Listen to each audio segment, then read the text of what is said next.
Hello friends, कैसे हैं आप लोग। आज मैं इस वीडियो में sample paper 2024 standard math section C discuss करूंगा। तो ये सैम्पल पेपर आपको नेट आप गूगल से या कहीं से उसको डाउनलोड कर लीजिएगा। बाकी तो मैं क्वेश्चंस को सेक्शन वाइज लिख भी देता हूँ, या आप सैम्पल पेपर परचेज करोगे तो उसमें भी आप देख लोगे।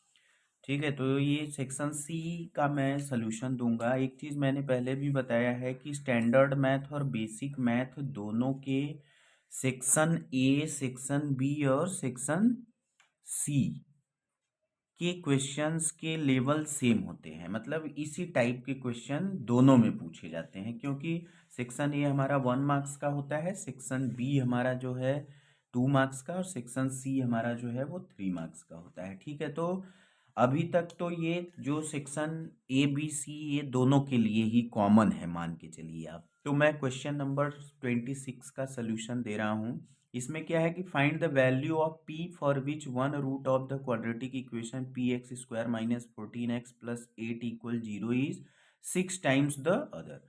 अब देखो, क्वेश्चन रीड करने के बाद जो है क्वेश्चन हमको समझ में आ जाना चाहिए कि क्वेश्चन क्या है और इसमें करना क्या है। क्वेश्चन है कि ये हमारा एक क्वाड्रेटिक इक्वेशन है P X square minus 14x plus 8 equal 0।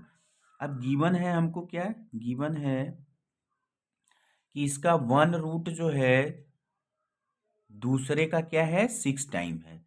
तो फर्स्ट रूट अगर हम इसका अल्फा लेते हैं तो सेकेंड रूट क्या होना चाहिए, सेकेंड रूट हमारा क्या होगा 6 अल्फा। ये हमको गिवन है। ठीक है, ये हमको गिवन है। तो अब हम इसमें क्या यूज कर सकते हैं, और यहाँ पे हम लिख इसका कॉफिशिएंट लिखें तो a इक्वल पी होगा और b इक्वल -14 होगा और c इक्वल क्या होगा 8 होगा।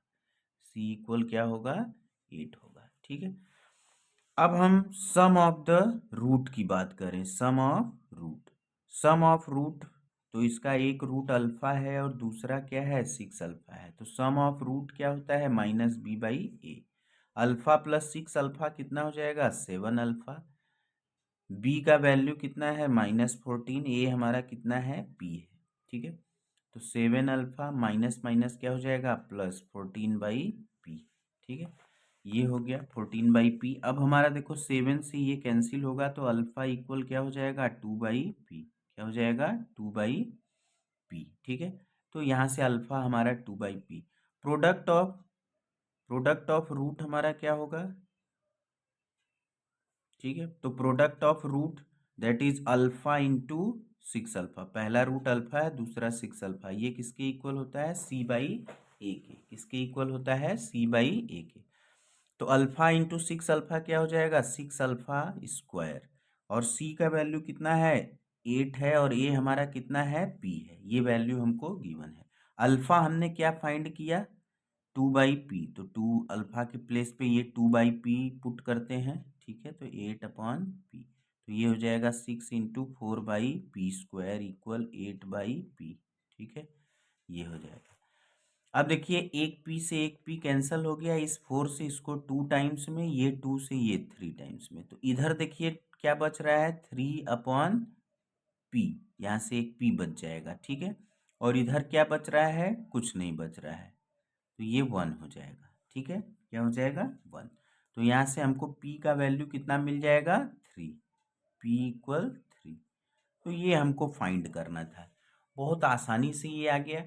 अब इसमें क्वेश्चन में समझने की बात क्या थी कि क्वेश्चन के स्टेटमेंट में ही दे रखा था कि इसका वन रूट जो है दूसरे रूट का क्या है 6 टाइम्स है। तो आप की p की वैल्यू फाइंड करिए।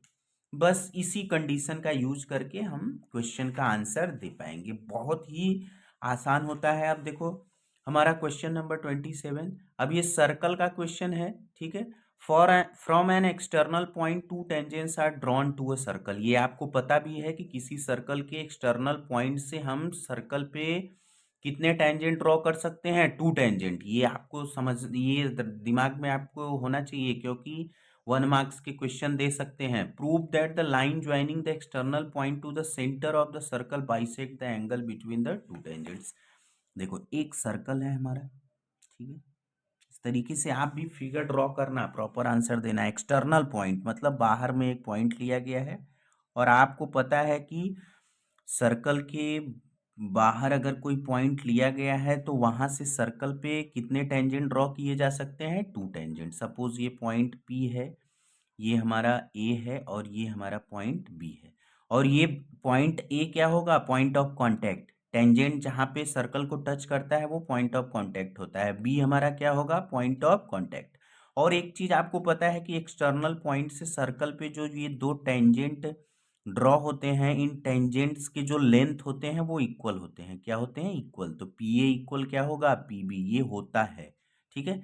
पॉइंट ऑफ कांटेक्ट और सेंटर को मिलाने वाले लाइन सेगमेंट के बीच का जो एंगल होता है वो 90 डिग्री, मतलब टेंजेंट, लेंथ ऑफ टेंजेंट जो है, या टेंजेंट और पॉइंट ऑफ कांटेक्ट को सेंटर से मिलाने वाली लाइन सेगमेंट के बीच का एंगल ये होता है। और हमको प्रूव क्या करना है? ठीक है, हमको प्रूफ करना है कि ये एंगल, मतलब ये जो सेंटर और एक्सटर्नल पॉइंट को ज्वाइन करने वाली जो ये लाइन है, ये PO जो है, वो इस दोनों टेंजेंट के बीच का एंगल, तो टेंजेंट के बीच का एंगल क्या होगा? APB। तो इसको क्या करे? बाइसेक्ट करे। बाइसेक्ट का मतलब ये और ये क्या हो जाए? इक्वल हो जाए। तो हमको प्रूव करना है कि angle APO equal angle BPO। ये हमको प्रूफ करना है। क्या करना है? प्रूफ करना है। तो बहुत आसान क्वेश्चन है और आपको गिवन क्या है? गिवन इसमें कुछ नहीं है, चीजें हमको पहले से कुछ पता है, उनका यूज करके हम इनका आंसर देंगे, ठीक है। तो हम टू ट्रायंगल्स, देखो जब कभी भी, अब ये एंगल और ये एंगल इक्वल कब होंगे? जब हम ट्रायंगल APO और ट्रायंगल BPO को क्या प्रूव कर दें? क्या प्रूव कर दें? कॉन्ग्रुएंट। क्या प्रूव कर दें? कॉन्ग्रुएंट। आपको पता है कि कॉन्ग्रुएंट ट्रायंगल्स जो होते हैं, दो अलग अलग ट्रायंगल्स के एंगल्स को अगर इक्वल करना है या उनके साइड को इक्वल दिखाना है तो हम उसमें किसका यूज करते हैं? कॉन्ग्रुएंसी का। कॉन्ग्रुएंसी से ही हम ऐसा कर पाएंगे। तो इन ट्रायंगल APO ये हमने 9th क्लास में स्टडी किया हुआ है, एंड ट्रायंगल BPO, ठीक है। इन दो ट्रायंगल को अगर हम कॉन्ग्रुएंट प्रूव कर देते हैं तो कॉन्ग्रुएंट ट्रायंगल्स के corresponding angle and corresponding side आपस में क्या होते हैं? इक्वल होते हैं। क्या होते हैं? इक्वल होते हैं, ठीक है। तो अब इस ट्रायंगल APO BPO में देखिए क्या क्या आपको गिवन है। OA इक्वल OB, दोनों ये OA और OB क्या है? Radii of the circle. तो रेडियाई इक्वल होंगे, रेडियाई ऑफ द सर्कल, ठीक है। और इसमें इक्वल क्या है? मैंने आपको बताया, ये सारे पॉइंट्स आपको पता होने चाहिए कि एक्सटर्नल पॉइंट से किसी सर्कल पे अगर टेंजेंट ड्रॉ होता है तो कितने टेंजेंट ड्रॉ होते हैं? 2 टेंजेंट। और इन टेंजेंट्स के लेंथ आपस में क्या होते हैं? इक्वल। PA इक्वल क्या होगा? PB, ठीक है। तो यहाँ लिखेंगे length of tangents, length of tangents, ठीक है। लेंथ ऑफ टेंजेंट्स क्या होते हैं? इक्वल। और क्या है कि ये एंगल, हमने बताया कि टेंजेंट और सर्कल के सेंटर को पॉइंट ऑफ कांटेक्ट को मिलाने वाली लाइन के बीच का एंगल क्या होता है? 90 डिग्री। तो OAP इक्वल OBP, ये कितने का होगा? 90 डिग्री, ठीक है। तो अब हम लिख सकते हैं triangle APO congruent triangle BPO। कौन सी criteria? RHS, right hypotenuse side, ठीक है। RHS क्राइटेरिया से हम बोल सकते हैं कि दोनों ट्रायंगल क्या हैं? कॉन्ग्रुएंट हैं। तो by CP congruent part of corresponding part of congruent triangle से हम लिख सकते हैं कि angle APO equal angle BPO। Hence proved. यही हमको प्रूव्ड करना था, यही हमको प्रूव करना था कि ये जो एक्सटर्नल पॉइंट और सेंटर को ज्वाइन करने वाली जो लाइन है वो टेंजेंट के बीच के एंगल को क्या करे? बाइसेक्ट करे। क्या करे? बाइसेक्ट करे। तो इस तरीके से इन टाइप के क्वेश्चन का आंसर आपको देना है। बहुत ही आसान क्वेश्चन होते हैं, बस क्वेश्चन को समझना, देखो मैं होता क्या है कि हम लोग क्वेश्चन को रीड करके समझ नहीं पाते। क्वेश्चन आता आपको सब है, लेकिन सही टाइम पे सही डिसीजन लेके क्वेश्चन को सॉल्व करना वो तब हो पाएगा। पहले तो प्रैक्टिस की जरूरत है। क्या करना होगा? Practice. Practice make you perfect. देखो ये क्वेश्चन है कि two concentric circles of radii 5 centimetre and 3 centimetre, find the length of chord of the largest circle which touches the smaller one. देखो 5 सेंटीमीटर 3 सेंटीमीटर के टू सर्कल्स हैं। अब देखो इसमें एक वर्ड यूज हो रहा है कोसेंट्रिक। तो कोसेंट्रिक सर्कल्स का मतलब क्या हुआ कि दोनों सर्कल के सेंटर क्या होंगे? सेम होंगे। क्या होंगे? सेम होंगे। तो हमें फाइंड करना है कि बड़े वाले सर्कल का कॉर्ड जो कि स्मॉलर वाले को क्या करे? टच करे। क्या करे? टच करे। तो ये ए बी जो है इस बड़े वाले सर्कल का क्या हो गया? कॉर्ड हो गया। और दोनों के सेंटर क्या है? सेम है। कैसे सर्कल है? कोसेंट्रिक। एक का रेडियस हमारा कितना है? कितना है? How much? 3 सेंटीमीटर। ये हमारा 3 सेंटीमीटर है और बड़े वाले का रेडियस हमारा कितना गिवन है? 5 सेंटीमीटर। ठीक है, 5 सेंटीमीटर। हमको फाइंड क्या करना है? Length of chord. Length of chord. मान लिया ये पॉइंट हमारा सी है ना। तो रेडियस ऑफ गिवन है, हमको ये चीजें लिख देना चाहिए यहीं पे। गिवन है radius of first circle. First circle या फर्स्ट सर्कल। अब फर्स्ट सर्कल का रेडियस यहाँ क्या है? ओसी। ओसी इक्वल कितना है? 3 सेंटीमीटर। ठीक है। Radius of second circle. Radius of second circle. तो सेकेंड सर्कल का रेडियस यहाँ किससे है? ओ ए से रिप्रेजेंट हो रहा है। तो ये किसके इक्वल है? 5 सेंटीमीटर। हमको फाइंड क्या करना है? क्या फाइंड करना है? A B, length of the chord of greater circle. तो अब कैसे फाइंड होगा? देखो इन ट्रायंगल, अब हम बात करें इन ट्रायंगल। देखो सेंटर से कॉर्ड को ज्वाइन करने वाली जो ये लाइन सेगमेंट होता है वो इस पे क्या होता है? परपेंडिकुलर होता है। क्या होता है? परपेंडिकुलर। ठीक है। सेंटर से, है ना, कॉर्ड पे अगर परपेंडिकुलर ड्रॉ हो रहा है तो वो कॉर्ड को क्या करेगा? बाइसेक्ट करेगा। क्या करेगा? बाइसेक्ट करेगा। तो ये एंगल हमारा 90 का होगा। तो इन ट्रायंगल ओ ए सी में हम पाइथागोरस थ्योरम का यूज कर दें। किसका यूज कर दें? पाइथागोरस थ्योरम का। तो क्या होगा? ओ ए स्क्वायर इक्वल ओ ए स्क्वायर। ओ ए हमारा क्या हो जाएगा? हाइपोटेनस। ए सी हमारा बेस हो जाएगा प्लस ओ सी हमारा परपेंडिकुलर हो जाएगा। ओ ए का वैल्यू कितना गिवन है? यहाँ लिख देंगे भाई पाइथागोरस थ्योरम। पाइथागोरस थ्योरम ये लिखना बहुत जरूरी है कि भाई आपने ये रिजल्ट कैसे लिख दिया? तो पाइथागोरस थ्योरम का रिजल्ट है। हमको ए सी स्क्वायर, ये ओ सी का वैल्यू कितना है? 3 स्क्वायर। ठीक है। पूरे पूरे राइट को लेफ्ट में लीजिए और पूरे पूरे लेफ्ट को राइट में। तो 3 का स्क्वायर क्या होगा? 9 और 5 का स्क्वायर क्या होगा? 25। तो ए सी स्क्वायर क्या होगा? ये इधर जाके माइनस होगा तो कितना आ जाएगा? 16। ए सी इक्वल क्या होगा? 16 का रूट। तो 16 का रूट कितना आएगा? 4। कितना आएगा? 4। तो ए सी का वैल्यू आ गया 4। ठीक है। ये हमको 4 सेंटीमीटर मिल गया ए सी। हमने अभी बताया कि अगर कॉर्ड पे सेंटर से परपेंडिकुलर ड्रॉ किया जाए तो वो क्या करता है? क्या करता है? कॉर्ड को बाइसेक्ट करता है। क्या करता है? बाइसेक्ट। तो हम ऐसे लिखेंगे ओ सी परपेंडिकुलर ए बी, है ना। हेंस हेंस ऐसा है तो क्या होगा? ए बी इक्वल क्या होगा? A B equal to A C, है ना। क्या होगा? A B equal to A C.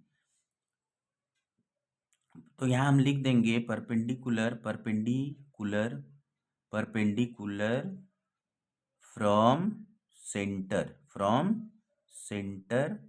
Of circle bisect chord. Bisect chord इतना लिख देने से होता है कि आपको सब कुछ पता है, आप अपने से कर रहे हो, एग्जामिनर को भी हेल्प मिल जाता है ना। तो ए सी हमारा कितना है? 4 है। तो ए बी का वैल्यू क्या हो जाएगा? 8 सेंटीमीटर। ठीक है। क्या हो जाएगा? 8 सेंटीमीटर। तो फ्रेंड्स इस तरीके से आप जब आंसर दोगे हर एक चीज को, मैं क्या बोलता हूँ कि बार बार बुक उठा के रिवीजन करने से अच्छा है कि आप क्वेश्चन सॉल्व करिए और क्वेश्चन के ही दौरान अपने पुराने कंसेप्ट का भी रिवीजन करते रहिए। देखिए ये क्वेश्चंस मैंने बताया, इसमें हमने पुराने कंसेप्ट का भी यूज कर लिया, पाइथागोरस थ्योरम को समझ लिया अच्छे से, ये भी कंसेप्ट समझ लिया कि सेंटर से कॉर्ड पे परपेंडिकुलर डाला जाएगा तो उसको बाइसेक्ट करेगा। ठीक है, तो इस तरीके से जो चीजें हैं उनको आप रिकॉल करते रहिए। ठीक है, जरूरी नहीं कि बार बार आप बुक खोल के ही रिवीजन करें। ठीक है, अब देखिए आप question number 29, how many terms are there in AP whose first and fifth term are -14 and 2 respectively and the last term is 62। ऐसा एपी हमको बताना है कि उसमें कितने टर्म होंगे जिनके फर्स्ट एंड फिफ्थ टर्म दिया है, गिवन है। तो first term of AP that is a, first term को ए से लिखते हैं, तो ये हमारा कितना है, -14 है। कितना है, -14। फिफ्थ टर्म हमारा कितना है, fifth term of AP that is T5, ये हमारा दे रखा है कितना, 2। और हमको क्या गिवन है, और इसका लास्ट टर्म, ठीक है, last term means nth term. कौन सा टर्म, nth टर्म, ये हमको गिवन है। ये कितना गिवन है, nth टर्म हमको गिवन है 62। तो बताना है कि इसमें कितने टर्म हैं, इस एपी में कितने टर्म हैं। तो देखिए fifth term, first term given है, फिफ्थ टर्म, तो nth टर्म ऑफ एपी जो होता है, nth term of AP, nth term हमारा मतलब टीएन हमारा क्या होगा, a plus n minus 1 into D, जहां पे डी हमारा क्या है, कॉमन डिफरेंस है। तो nth टर्म लास्ट टर्म है जिसका वैल्यू आपको कितना दिया है, 62। फर्स्ट टर्म को कितना दिया है, 14। ठीक है, फर्स्ट टर्म हमारा कितना गिवन है, 14, और n हमारा कितना गिवन है, तो यहाँ पे nth टर्म ये हो गया, तो हमें फिफ्थ टर्म कितना दिया है, 2। तो फॉर n इक्वल 5, हम फिफ्थ टर्म की बात करें तो T5 इक्वल a का वैल्यू कितना है, -14, तो ये n के प्लेस पे यहाँ पे क्या हो जाएगा, 5 और d। ठीक है, फिफ्थ टर्म का वैल्यू कितना है, 2, तो 2 इक्वल -14 और ये कितना हो जाएगा, 4d। ठीक है, पूरे पूरे राइट को लेफ्ट में ले लीजिए और पूरे पूरे लेफ्ट को राइट में, साइन में कोई चेंज नहीं होता है। 4d ये इधर जाके प्लस हो जाएगा, तो प्लस ये कितना होगा, 16। d इक्वल क्या होगा, 16/4, कितना आ जाएगा, 4। तो हमको d का वैल्यू कितना मिल गया, d इक्वल 4। ठीक है, अब हमें nth टर्म है ना, फॉर nth टर्म, अब हम nth टर्म के लिए वर्क कर लें। nth टर्म, तो Tn इक्वल क्या होता है, a plus n minus 1 into D. ठीक है, और Tn हमको कितना गिवन है, 62। यहाँ पे देखिए nth टर्म का वैल्यू कितना है, 62, तो यहाँ पे 62 हो जाएगा। a हमारा कितना है, 14, -14, फर्स्ट टर्म कितना है, -14, और d का वैल्यू हमने कितना फाइंड कर लिया है, d का वैल्यू हमने फाइंड कर लिया है कितना, 4, कितना, 4। ठीक है, इस पूरे पूरे राइट को लेफ्ट में ले लीजिए, -14 प्लस n माइनस 1 इंटू 4, और पूरे लेफ्ट को राइट में, तब हम ये -14 इधर शिफ्ट कर लीजिए, तो ये इधर जाके क्या हो जाएगा, प्लस हो जाएगा। तो 62 प्लस 14 कितना हो जाएगा, प्लस करिए 6 और 6 1 7 से इतना आ जाएगा 76। अब n इक्वल 1 क्या हो जाएगा, 76/4। ठीक है, इससे डिवाइड करिए, 4 1 जा 4, तो n माइनस 1 इक्वल कितना हो गया, 19। n इक्वल क्या होगा, 19 प्लस 1, ये इधर जाके प्लस हो जाएगा, तो n इक्वल क्या हो जाएगा, 20। तो इस एपी में जिसके फर्स्ट टर्म, फिफ्थ टर्म और लास्ट टर्म का वैल्यू दिया था, तो इस एपी में टोटल टर्म कितने होंगे, टोटल टर्म हमारे होंगे कितने, 20, टोटल टर्म 20। तो ये हो गया अपना आंसर, ये हमको फाइंड करना था। तो इस तरीके से जब आप सिस्टमेटिक अप्रोच करोगे तो क्वेश्चन के आंसर तक आप बहुत आसानी से पहुंच जाओगे। और एक चीज है कि क्वेश्चन सॉल्व करते समय अपने कंसेप्ट को अगर आप स्ट्रॉन्ग करोगे तो आप का क्वेश्चन की तरफ जो है होता क्या है कि हमको थ्योरी जरूर पता होता है, लेकिन हम क्वेश्चन से भागते हैं। क्या करते हैं? क्वेश्चन से भागते हैं। कारण क्या होता है कि हम प्रैक्टिस नहीं करना चाहते। ज़्यादातर स्टूडेंट्स में ये बात होती है कि वो थ्योरी तक रहता है, जो आसान क्वेश्चन होते हैं उनको वो कर लेते हैं, लेकिन क्वेश्चन सॉल्व करने से भागते हैं। तो इसी से थोड़ा सा प्रॉब्लम होता है। इसके लिए क्वेश्चन ज़्यादा से ज़्यादा सॉल्व करिए। Which term of the AP 65, 61, 57, 53 is the first negative term. आपको एक एपी गिवन है और बताना है कि इस एपी का कौन सा टर्म जो है, पहला टर्म जो है वो क्या होगा? नेगेटिव होगा। क्या होगा? नेगेटिव होगा। तो ये भी क्वेश्चन बहुत आसान है, बस इसके कंसेप्ट को समझ लेना है, वो मैं आपको बता दे रहा हूँ। तो ये एपी गिवन है आपको, ठीक है? ये एपी आपको गिवन है, तो आपको बताना है कि इस एपी का पहला टर्म जो होगा, कौन सा पहला टर्म नेगेटिव होगा। Which first term is negative. तो इसका फर्स्ट टर्म आपको क्या गिवन है? 65। डी हमारा कितना है? डी यहां से क्या होगा? 61 माइनस 65 कितना आ जाएगा? -4। डी का वैल्यू कितना है? -4। ठीक है, हम मान लेते हैं let the nth term is negative. हम मान लेते हैं कि इसका nth टर्म नेगेटिव है। कौन सा टर्म नेगेटिव है? nth term. तो nth टर्म नेगेटिव कब होगा? जब T N is less than 0। ये कंडीशन का यूज कर दिया जाए कि इस एपी का जो nth टर्म है वो क्या है? नेगेटिव है। नेगेटिव मतलब 0 से छोटा है। तो टी एन हमारा क्या होता है? a plus N minus 1 into D is less than 0। Value put करिए। a का वैल्यू कितना है? 65, एन माइनस 1 और डी हमारा कितना आया? -4 इज लेस देन 0। ठीक है, अब देखिए क्या करना है कि ये हो गया इनइक्विलिटी। इनइक्विलिटी को कैसे सॉल्व करते हैं? सब्ट्रैक्ट। अब ये 65 हमको हटाना है, तो subtract 65 from both side. Inequality इस तरीके से सॉल्व होता है, ये नहीं कि हम इसको इधर शिफ्ट कर दें, ऐसा नहीं। आपको जो चीज है उसको सब्ट्रैक्ट, ऐड या डिवीजन या मल्टीप्लाई करके ही हटाना होगा। तो जब हम इसमें से सब्ट्रैक्ट करेंगे -65, तो ये ऐसा हो जाएगा। तो इधर भी आपको क्या मिलेगा? -65। ये कैंसल होगा आपस में, तो यहाँ बचेगा n-1 इंटू -4 और ये बच गया आपको 65। ठीक है, अब आपको क्या करना होगा?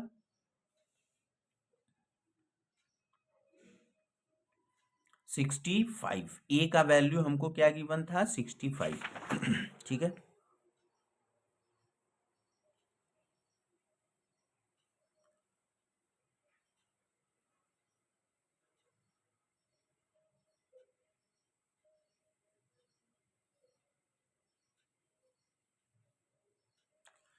तो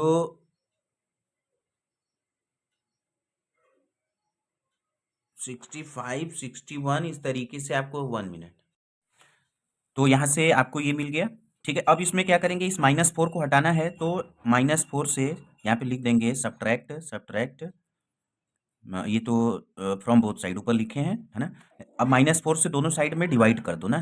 तो हम जैसे ही साइन चेंज करके डिवाइड करते हैं, तो ये इनइक्वलिटी का साइन चेंज हो जाएगा। ठीक है, तो ऐसा हो जाएगा -65 upon -4 divide by 4 both side. ठीक है, ऐसा होगा, साइन चेंज हो जाएगा। ठीक है, ये कैंसिल होगा, ये इससे जाएगा। 65 को 4 से डिवाइड करिए, यहीं पे मैं करके दिखा दे रहा हूँ। 4 1 जा 4, 2 बचेगा, 25 होगा। 4 6 जा 24, फिर 1 बचेगा, पॉइंट लगाएंगे। 4 2 जा 8, 4 5 जा 10, 16.25 बचेगा। तो इधर क्या बचेगा? n-1। तो n-1 is greater than n-1 is greater than 16.25। अब हम क्या करेंगे? सब्ट्रैक्ट करेंगे, ऐड करेंगे 1 बोथ साइड। क्या करेंगे? यहाँ पे लिख दो, adding 1 both side, adding 1 both side. Inequality में हम इस तरीके से करते हैं कैलकुलेशन, ये नहीं कि शिफ्ट कर देंगे, इसमें शिफ्ट नहीं होता है। तो ये कैंसिल हो जाएगा। तो n इज ग्रेटर देन 16 और 1 ये ऐड होके कितना हो जाएगा? 17.25। ठीक है, तो n हमारा इक्वल तो हो नहीं सकता इसके, लेकिन n का वैल्यू क्या बता रहा है कि 17.25 से क्या हो? बड़ा। तो 17.25 से बड़ा कौन? 18। तो हम लिखेंगे आंसर हमारा क्या होगा कि 18th term of AP, 18th term of AP is negative, is negative. इस एपी का 18th टर्म क्या होगा, नेगेटिव होगा। इसको आप चेक कैसे करोगे, आपको एपी गिवन है, इस तरीके से आप अपना एपी लिखिए, आगे लिखते जाइए। जैसे 53 है तो अगला टर्म आपका क्या होगा, 49 होगा। इस तरीके से लिखते जाओगे तो आपको 18th टर्म नेगेटिव मिलेगा। आप अपने आंसर को चेक भी कर सकते हो। अब आपको है क्वेश्चन नंबर 30। क्वेश्चन नंबर 30 देख लीजिए, ये हमारा जो है ट्रिग्नोमेट्री का पार्ट है। बहुत ही क्वेश्चन आपको गिवन है, मैं उसका आंसर आपको दे रहा हूँ। कुछ लोग को तो भाई प्रैक्टिस उनकी होगी, उनको क्वेश्चन आसान लगता है। कुछ लोग को लगता होगा कि ये ट्रिग्नोमेट्री तो बड़ा टफ होता है, लेकिन मैंने ट्रिग्नोमेट्री के सारे वीडियो अपने चैनल पे अपलोड किया हुआ है, आप वहां से भी देख सकते हैं। आपको इसमें प्रूव क्या करना है कि sine A minus 2 sine cube, 2 sine cube A, ठीक है, 2 sine cube A upon 2 cos cube A minus cos A का वैल्यू हमको प्रूव करना है 10 ए। क्या करना है, 10 ए। ऐसे क्वेश्चन में जब ट्रिग्नोमेट्री का प्रूफ वाला क्वेश्चन होता है तो हमने बताया हुआ था पीछे के वीडियो में, जो ट्रिग्नोमेट्री में हमने वीडियो बना के सब अपलोड किया है, कि हम ये हमारा राइट है और हमारा लेफ्ट है। देखिए राइट हैंड साइड हमारा 10 ए है, तो 10 ए को लेके हम लेफ्ट तक नहीं पहुंच सकते, लेकिन लेफ्ट हैंड साइड को अगर हम लेते हैं तो हम इसको लेते हुए यहां तक पहुंच सकते हैं। तो हम एलएचएस पार्ट को लेते हैं। एलएचएस हमारा है sign A minus 2 sine cube A upon में 2 cos cube A minus cos ए, ये है। अब देखो कुछ नहीं करना है, आप ऊपर से साइन ए कॉमन ले लो, साइन ए, तो ये हो जाएगा आपका 1 माइनस 2 साइन स्क्वायर ए, और न्यूमरेटर न्यूमरेटर से ये कॉमन, डिनोमिनेटर से कॉस ए कॉमन ले लिया, ठीक है। अब यहाँ क्या बच जाएगा, 2 कॉस स्क्वायर ए माइनस 1। अब देखो ये यहाँ से तो हमारा रिजल्ट मिल जा रहा है, बस हमको ये चीज हटाना है यहाँ से। तो कैसे हटेगा, वो आइडेंटिटी पता है मुझे कि मैं लिख सकता हूं, लेकिन अब आपको मुझे वहां तक दिखाना होगा। कैसे होगा, देखिए 1 माइनस 2 साइन स्क्वायर ए को हम क्या लिख सकते हैं, साइन स्क्वायर ए माइनस साइन स्क्वायर ए, ऐसा लिख सकते हैं, ठीक है। फिर ये वापस से प्लस होके माइनस 2 साइन स्क्वायर ए हो जाएगा। यहाँ आपका कॉस ए है, ठीक है। इसको हम क्या लिखें, 2 कॉस स्क्वायर ए को लिख सकते हैं, कॉस स्क्वायर ए, दो बार इसको अलग अलग लिख दें, कॉस स्क्वायर ए, ठीक है। मैं यहीं पे डायरेक्ट आइडेंटिटी का यूज कर देता, लेकिन 10th में ये आइडेंटिटी नहीं यूज करना है, तो इसके लिए हम पहले उसको उस फॉर्म में चेंज करेंगे जो हमको पता है। तो हमको पता क्या है, देखो 1 माइनस साइन स्क्वायर ए किसके इक्वल होता है, कॉस स्क्वायर ए के। किसके इक्वल होता है, कॉस स्क्वायर ए के। ये हो गया कॉस स्क्वायर ए माइनस साइन स्क्वायर ए, ठीक है। यहाँ पे आपको लिखना होगा, आप लिख दो कि 1 माइनस साइन स्क्वायर ए इक्वल क्या होता है, कॉस स्क्वायर ए, ठीक है। ये ऐसा आप लिख दो, लिखने से आपको बहुत ही फायदा होगा, ठीक है। अब देखो यहाँ पे कॉस स्क्वायर ए है, अब इन दोनों को एक साथ करते हैं, इनमें से माइनस कॉमन ले लेते हैं, तो ये हो जाएगा 1 माइनस कॉस स्क्वायर ए। क्या हो जाएगा, 1। इन दोनों से माइनस कॉमन लेंगे तो ये प्लस हो जाएगा, ये माइनस हो जाएगा, ठीक है, ऐसा। अब फिर वापस से आइडेंटिटी का यूज हो जाएगा, यहाँ पे कॉस स्क्वायर ए आ गया और साइन स्क्वायर ए आ गया, ठीक है। यहाँ नीचे में कॉस ए हमको है, और ये कॉस स्क्वायर है ही।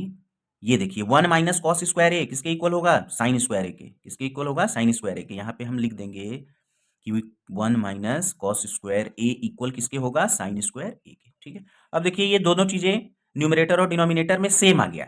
अब हमको ये पहले ही दिख गया कि यहाँ से हमारा रिजल्ट मिल जाएगा, तो हमने आपको बताया कि यहाँ से तो हमको रिजल्ट मिल जाएगा, बाकी इन चीजों को हमको हटाना है। तो ये हटेंगी कैसे, जब दोनों एक क्या हो जाए, दोनों सेम हो जाए, तो ये दोनों कैंसिल हो जाएगा। तो आपको बचेगा क्या, साइन ए अपॉन कॉस ए, ठीक है।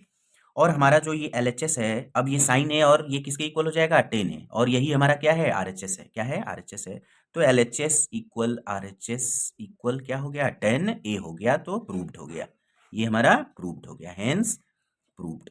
तो जो भी है क्वेश्चन, आप क्वेश्चन को सिस्टमैटिक अप्रोच करिए। पहले क्वेश्चन का सॉल्यूशन देने से पहले ही एक बार आप अपने दिमाग को चला लो कि क्या, आप देखो क्वेश्चन तभी आप सॉल्व कर पाओगे जब क्वेश्चन को रीड करके पहले समझ लो, और क्वेश्चन का लिखने से पहले ही आपको दिख जाए कि आप इस क्वेश्चन का सॉल्यूशन दे पाओगे। किस तरीके से दोगे ये भी प्री डिसाइडेड कर लो कि नहीं, मैं इस क्वेश्चन का आंसर ऐसे ऐसे दे पाऊंगा। तो पहले आप अपना अप्रोच जो है, अपना थिंकिंग बढ़ाने के लिए क्वेश्चन सॉल्व करने से पहले क्वेश्चन को सोचिए थोड़ा सा कि मैं किस मेथड या किस अप्रोच से इस क्वेश्चन का सलूशन दे पाऊंगा। इतना अगर आप सोचना शुरू कर दिए, मैथ जो है थिंकिंग, जिस दिन आप सोचना शुरू कर दोगे उसी दिन मैथ आपको आसान लगने लगेगा। बिना सोचे मैथ आप सोचो कि कर लो तो पॉसिबल नहीं है, ठीक है। तो आपको सोचना पड़ेगा, लिखने से पहले ही आंसर तक आपको पहुंचना पड़ेगा। ठीक है, ये हो गया। अब हमको ये हमारा प्रूव करना है, ये हमारा आरएचएस है, ये हमारा एलएचएस है, तो हम एलएचएस को लेके चले तो आरएचएस तक पहुंच जाएंगे। Sec A 1 minus sine A in bracket sec A plus ten A. ठीक है, अब हम क्या करेंगे, 1 तक हमको जाना है तो कैसे पहुंचेंगे। सेक ए को हम क्या लिख सकते हैं, 1 अपॉन, सबको साइन कॉस में चेंज कर दो, सबको क्या करो, साइन कॉस में चेंज करो। ऐसा जब भी हो तो यही कर लेना चाहिए, इससे क्या है कि अपना आसान हो जाएगा। और कॉस सेक को हम क्या लिखते हैं, 1 अपॉन कॉस ए। टेन को क्या लिखेंगे, साइन ए अपॉन कॉस ए, ये होता ही है। ठीक है, अब इसको सिंप्लीफाई कर लेते हैं। देखो अपना रिजल्ट यहीं से दिखने लगा, हमको जो है रिजल्ट दिख रहा है कि इस तरीके से हम आगे बढ़ेंगे तो हो जाएगा, अपना आंसर आ जाएगा। यहाँ से कॉस जो है एलसीएम हो जाएगा और ये 1 होगा और यहाँ पे क्या बचेगा, साइन ए। इसको हमने सिंप्लीफाई कर लिया, इतना आ गया 1 upon cos A in bracket 1 minus sine A. ठीक है, ऊपर हमको मिल गया 1 प्लस साइन ए और नीचे हमको मिल गया कॉस ए। ठीक है, 1 माइनस साइन ए और 1 प्लस साइन ए क्या हो जाएगा, 1 स्क्वायर माइनस साइन स्क्वायर ए। कौन सी आइडेंटिटी का यूज हो गया, कॉस ए और cos A, cos square A. A plus B और ए माइनस बी, आपको पता है कि ए प्लस बी और ए माइनस बी किसके इक्वल होता है, ए स्क्वायर माइनस बी स्क्वायर का। इस आइडेंटिटी का यूज कर लिया तो 1 माइनस साइन स्क्वायर ए अपॉन कॉस स्क्वायर ए। 1 माइनस साइन स्क्वायर ए किसके इक्वल हो जाएगा, कॉस स्क्वायर ए के। नीचे भी कॉस स्क्वायर ए है, कौन सी आइडेंटिटी का यूज हुआ, यहाँ लिख दो ब्रैकेट में 1 माइनस साइन स्क्वायर ए। ये आइडेंटिटी होता है, इस पे हमने वीडियो बना के अपलोड किया हुआ है चैनल पे, ट्रिग्नोमेट्री चैप्टर में। तो ये दोनों कैंसिल हो जाएगा, तो हमारा एलएचएस कितना आ गया, एलएचएस इक्वल आरएचएस इक्वल 1। कितना आ गया, 1। हेंस प्रूव्ड, यही हमको प्रूव करना था, क्या करना था, हेंस प्रूव्ड। तो इस तरीके से इन टाइप के क्वेश्चन का आंसर आपको देना है फ्रेंड्स। क्वेश्चन बहुत आसान होते हैं, है ना। अब आपको क्या करना है, सोल्यूशन आपको 31, सोल्यूशन 31, ये बहुत आसान क्वेश्चन है। ये prove that root 5 is an irrational number, irrational number. देखो इस तरीके के क्वेश्चन हर साल पूछे जाएंगे कि prove that root 2 is an irrational number, prove that root 3 is an irrational number, prove that root 5 is irrational. इस टाइप के क्वेश्चन हर साल पूछे जाते हैं। मोस्ट इंपॉर्टेंट मतलब यही ऐसा क्वेश्चन है, ये सारे की पूछे ही पूछे जाते हैं, इनमें कोई ऑप्शन ही नहीं है, इनको छोड़ के क्वेश्चन पेपर बनेगा ही नहीं।